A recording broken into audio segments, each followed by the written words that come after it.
Shalom, salam sejahtera bagi kita semua Bapak Ibu yang Tuhan kasihi. Salam baik, Tuhan senantiasa memberkati kehidupan kita dimanapun kita berada. Pada saat ini kita akan mendengarkan sabda Tuhan. Namun kita terlebih dahulu menyatukan hati di hadapan Tuhan, kita bersatu dalam doa. Bapa yang baik, Bapa yang bertata dalam kerajaan sorga, kami senantiasa mengucap syukur kepadamu atas segala kebaikan Tuhan dalam hidup kami. Pada saat ini ya Bapa, kami akan mendengarkan sabdamu, urapi kami, supaya kami mengerti sabda Tuhan. Dalam nama Yesus kami berdoa. Amin. Bapak Ibu yang Tuhan kasihi, adapun kebenaran firman Tuhan yang akan kita dengarkan pada saat ini, tertulis dalam kitab 1 Tesalonika, pasal 3 ayat 9 sampai dengan ayat yang ke-13. Inilah firman Tuhan, kita baca secara bersama-sama. Sebab ucapan syukur apakah yang dapat kami persembahkan kepada Allah atas segala sukacita yang kami peroleh karena kamu di hadapan Allah kita. Siang malam kami berdoa sungguh-sungguh supaya kita bertemu muka dengan muka dan menambahkan apa yang masih kurang pada imanmu. Kiranya Dia Allah dan Bapa kita dan Yesus Tuhan kita membukakan kami jalan kepadamu. Dan kiranya Tuhan menjadikan kami bertambah-tambah dan berkelimpahan dalam kasih seorang terhadap yang lain dan terhadap semua orang, sama seperti kami juga mengasihi kamu. Kiranya Dia menguatkan hatimu supaya tak bercacat dan kudus di hadapan Allah dan Bapa kita pada waktu kedatangan Yesus Tuhan kita dengan semua orang kudusnya. Sampai di sana pembacaan kebenaran firman Tuhan. Bapak Ibu yang Tuhan kasihi dalam Kristus Yesus, ketika Presiden Barack Obama memerintah 2 periode di Amerika Serikat, dia 2 kali mengunjungi Indonesia. Pada tahun 2010 ketika SBY memerintah, dan tahun 2014 ketika Jokowi memerintah. Di dalam kunjungan yang dilakukan ke negara Indonesia, banyak persiapan yang dilakukan oleh negara kita. Mulai dari pensterilan bandara sampai kepada setiap tempat-tempat yang harus dia kunjungi disterilkan, dibersihkan. Supaya apa? Supaya jangan ada gangguan yang mencelakakan. Ternyata hal tersebut tidak hanya berlaku kepada SBY atau kepada Obama, atau juga bukan hanya berlaku kepada Jokowi, tetapi kepada setiap petinggi yang datang ke negara kita atau petinggi yang datang ke daerah, selalu dibuat sebuah persiapan yang begitu luar biasa. Bapak Ibu yang Tuhan kasihi dalam Kristus Yesus, dalam kebenaran firman Tuhan yang sampai kepada kita pada saat ini, bagaimana Paulus sekalipun dia di dalam penjara, namun dia merasakan sukacita yang begitu luar biasa. Sukacita yang dia rasakan bukan karena dia terlepas dari penjara, bukan juga karena ada sebuah jaminan kehidupan baginya, tetapi dia bersukacita. Dia mempermuliakan Tuhan, dia memuji-muji Tuhan oleh karena dia mendengar bagaimana keteguhan iman jemaat yang ada di Tesalonika. Jemaat Tesalonika merupakan salah satu jemaat binaan yang dibuka oleh Rasul Paulus. Jemaat itu masih sangat muda. Namun, sekalipun jemaat itu kecil dan sangat muda, dia mendengarkan bagaimana keteguhan iman mereka, bagaimana mereka hidup di dalam iman, bagaimana mereka menunjukkan iman lewat segala perbuatan yang baik. Bahkan perbuatan yang baik yang dimiliki oleh jemaat Tesalonika tidak hanya didengarkan oleh orang-orang Tesalonika, tapi sampai ke daerah Akaya. Bapak Ibu yang Tuhan kasihi, lalu mungkin kita berpikir, bagaimana mungkin jemaat yang yang kecil, mungkin saja mereka tidak ada tantangan. Ternyata Bapak Ibu yang Tuhan kasih, jemaat Tesalonika tentu mempunyai banyak pergumulan, banyak tantangan. Apalagi kala itu kekristenan masih sangat-sangat tertekan dan tidak bebas. Namun sekalipun tekanan datang kepada mereka, sekalipun persoalan datang kepada mereka, semuanya itu tidak mengecilkan atau tidak mengkerdilkan iman mereka di dalam Tuhan. Tantangan yang ada tidak membuat iman mereka goyah. Justru tantangan itu membuat mereka senantiasa berbuat dan berbuat. Dan sampailah berita itu kepada Paulus dari anak rohaninya Timotius yang kala itu Paulus dipenjara. Dalam kebenaran firman Tuhan ini, bagaimana dalam ayat ke-9 jelas dikatakan, sebab ucapan syukur apakah yang dapat kami persembahkan kepada Allah atas segala sukacita yang kami peroleh karena kamu di hadapan Allah kita. Ada sebuah ketakjuban, ada sebuah kegembiraan yang tiada tara yang dirasakan oleh Paulus oleh karena kebaikan sukacita iman yang dipertunjukkan oleh orang-orang Tesalonika. Bahkan Paulus katakan sangat-sangat bersukacitanya dia. Saking bersukacitanya Paulus, dia katakan siang malam dia berdoa untuk mereka.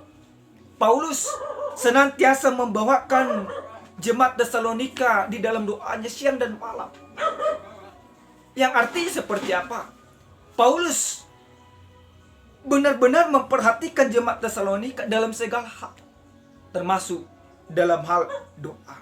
Lalu Paulus katakan di dalam sukacitanya, dia katakan kiranya dia Allah dan Bapa kita dan Yesus Tuhan kita membukakan kami jalan kepadamu, dan kiranya Tuhan menjadikan kami bertambah-tambah. Paulus mau mengatakan bahwa sukacita itu harus mereka lakukan di dalam Tuhan. Perbuatan yang mereka lakukan menjadi sebuah cerminan bahwa Kristus hidup di dalam mereka. Paulus menyerahkan semuanya kepada Tuhan, supaya Tuhan senantiasa memberikan kekuatan kepada mereka. Makanya Paulus katakan dalam ayat ke-13, kiranya dia menguatkan hatimu supaya tak bercacat. Paulus tahu bahwa tantangan bagi mereka belum usai. Tantangan bagi mereka belum berhenti. Maka Paulus katakan Tuhan kiranya menguatkan hati mereka. Bapak Ibu yang Tuhan kasihi dalam Kristus Yesus, adapun tema kita pada saat ini dikatakan menyambut kedatangan Tuhan dalam kekudusan. Bagaimana orang percaya pada saat ini menyambut kedatangan Tuhan Yesus dalam kekudusan? Apalagi kita telah memasuki khotbah ini, yaitu dalam Advent yang pertama. Bagaimana orang Kristen, orang beriman menyambut Tuhan penuh dengan kekudusan? Kalau di dalam pendahuluan khotbah, jelas kami katakan tadi Bapak Ibu yang Tuhan kasih, ketika orang-orang petinggi, orang-orang berpendidikan, orang-orang berkedudukan datang ke suatu daerah, datang ke negara kita, banyak persiapan penyambutan yang dilakukan. Maka pada saat ini orang Kristen diajak, karena Allah yang kita sembah, Yesus Kristus, akan datang bertemu dengan kita. Maka kita harus menyambut dia. Bagaimana kita menyambut Yesus pada masa Minggu Advent ini di dalam kehidupan kita? Yang pertama, jadikan dirimu penuh dengan kekudusan. Ini Bapak Ibu yang Tuhan kasihi. Menyambut Tuhan, kita harus mensterilkan diri kita, menguduskan diri kita. Banyak orang sekarang ini, dia menyambut Tuhan, dia tahu Tuhan akan bertemu dengannya, tapi dia tidak mempersiapkan dirinya dengan kekudusan. Dia masih melakukan banyak dosa di dalam kehidupan. Dia masih melakukan banyak kejahatan di dalam hidupnya. Maka firman ini mau mengajak kita, bagaimana kita menyambut Tuhan penuh dengan kekudusan. Kuduskan dirimu. Paulus mendoakan orang-orang Tesalonika supaya ketika Tuhan datang, mereka kuat, mereka kudus dan tidak bercacat, dikatakan dalam ayat yang ke-13 itu. Karena apa? Karena Paulus tahu Allah yang datang, Yesus yang akan turun, Yesus akan menemui setiap orang yang percaya, yaitu dia akan datang dengan kekudusan, dengan orang-orang kudusnya. Maka kita juga, orang-orang berdosa ini, diajak dalam penyambutan Tuhan. Kuduskan hidupmu di dalam kehidupanmu. Tanya masing-masing Bapak Ibu yang Tuhan kasih, bagaimana keluarga kita selama ini? Bagaimana rumah tangga kita? Apakah rumah tangga kita sudah penuh dengan kekudusan di dalam hidupnya? Atau rumah tangga kita yang kita bangun, kehidupan keluarga kita yang kita jalani selama ini masih penuh dengan persoalan, masih penuh dengan dosa? Maka lewat firman ini, saya mau mengajak kita semuanya yang Tuhan kasih. Jadikan dirimu kudus di hadapan Tuhan, karena Tuhan Allah adalah kudus. Yang kedua Bapak Ibu yang Tuhan kasih, bagaimana kita menyambut Tuhan di dalam kehidupan kita pada saat ini. Yang kedua firman ini mau mengatakan kepada kita, dalam penyambutan Tuhan, kita harus penuh dengan ucapan syukur. Kita harus bersyukur Bapak Ibu yang Tuhan kasih. Tidak waktunya lagi kita mengeluh, kita bersyukur. Paulus bersyukur karena dia tahu bahwa Tuhan ada di tengah-tengah jemaat Tesalonika. Maka kita juga harus bersyukur bahwa Tuhan ada di dalam hati kita. Kristus ada bersama kita. Maka kita harus bersyukur kepada Tuhan karena Tuhan memberikan segala kesempatan dan kebaikan dalam hidup kita. Maka Bapak Ibu yang Tuhan kasihi, lewat firman ini yang kedua kami mengajak kita, mari kita mengucap syukur kepada Tuhan. Karena apa? Karena Tuhan masih berkenan untuk bertemu dengan kita. Karena apa? Karena kita percaya Tuhan ada di dalam kita dan kita ada di dalam Tuhan. Yang ketiga Bapak Ibu yang Tuhan kasihi, apa yang harus kita lakukan dalam penyambutan Tuhan? Kita berdiri teguh di dalam iman yang benar. Bapak Ibu, kita tidak bisa pungkiri bahwa hidup kita penuh dengan persoalan, bahwa hidup kita penuh dengan tantangan. Namun bagaimana jemaat Tesalonika? Kita harus meneladani mereka. Sekalipun banyak tantangan, mereka berdiri teguh di dalam iman yang benar. Maka kita juga harus demikian. Dalam penyambutan Tuhan, ketika Tuhan mau bertemu dengan kita, kita harus berdiri teguh di dalam kebenaran. Kita harus memperjuangkan, memperteguhkan iman kita. Jangan kita goyang apapun yang terjadi. Hasutan-hasutan yang datang, godaan-godaan yang datang, jangan membuat kita kehilangan iman kita. Sambut Tuhan itu penuh dengan iman yang benar dan keteguhan. Yang terakhir Bapak Ibu yang Tuhan kasih, ada sebuah cerita. Ada seorang gadis kecil, namanya Angel. Dia masih berusia 3 tahun. Pada saat itu, guru sekolah minggunya di dalam perayaan Natal dikatakan, anak-anak yang Tuhan kasihi, kita harus menyambut Santa Claus, Tuhan kita, yang akan memberikan hadiah terbaik bagi kita. Angel mengimani semuanya itu. Ketika pulang dari gereja, dia tidak mau membuka pakaiannya. Bahkan ketika dapat sore dan malam, dia mandi, dia selalu memakai pakaian yang begitu baik, yang terbaik di dalam rumahnya. Orang tuanya bertanya, Angel, ini sudah malam anakku. Buka pakaianmu, pakai baju tidurmu. Apa jawaban Angel?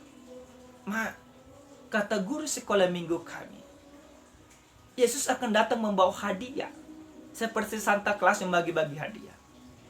Aku malu nantinya ketika Yesus datang, aku berpakaian tidak rapi. Yesus nanti minta foto sama aku. Nanti kelamaan Yesusnya menunggu. Jawaban Angel. Orang tuanya hanya tersenyum melihat anak tersebut. Dan sampai Angel tertidur dengan pakaian yang rapi. Bahkan salah satu uniknya doa Angel. Dia katakan, Tuhan Yesus, Engkau datanglah, aku sudah menyambutmu pada saat ini. Itu doa Angel. Bapak Ibu yang Tuhan kasih, bagaimana dengan kita? Apa yang boleh kita lihat dari ilustrasi ini? Angel, gadis kecil, dengan kepolosannya dia berpikir soal Tuhan Yesus. Tuhan yang mau bertemu dengannya. Dia mempersiapkan dirinya. Maka kita juga harus berpikir seperti Angel. Tuhan akan datang menemui kita. Tuhan akan datang bertemu dengan kita. Maka persiapkan dirimu supaya apa? Supaya seperti yang dikatakan Angel, jangan sampai Tuhan Yesus kecewa. Maka kita juga Bapak Ibu yang Tuhan kasihi, persiapkan dirimu, sambut Tuhanmu dengan baik, persiapkan dengan baik, dengan penuh dengan kekudusan di dalam kehidupanmu. Hilangkan semua segala dosa-dosa kemunafikan di dalam hidupmu yang selama ini engkau lakukan. Katakan di dalam hidupmu, ya Tuhan, aku menyambut Engkau di dalam hidupku. Katakan masing-masing dalam keluargamu, ya Tuhan, kami menyambut Engkau di tengah-tengah keluarga kami. Dengan cara apa? Ketika engkau mengatakan demikian, jauhkan dirimu dari segala dosa. Supaya apa? Supaya Tuhan bersukacita bertemu denganmu. Amin, kita berdoa. Terima kasih Tuhan kami, Tuhan yang maha baik. Terima kasih buat firman-Mu yang sudah kami dengarkan ya Bapa. Ajar kami supaya kami senantiasa menyambut Tuhan di dalam kehidupan kami dengan cara penuh dengan kekudusan. Terima kasih Bapa. Dalam nama Yesus kami berdoa. Amin. Shalom. Tuhan memberkati kita semua.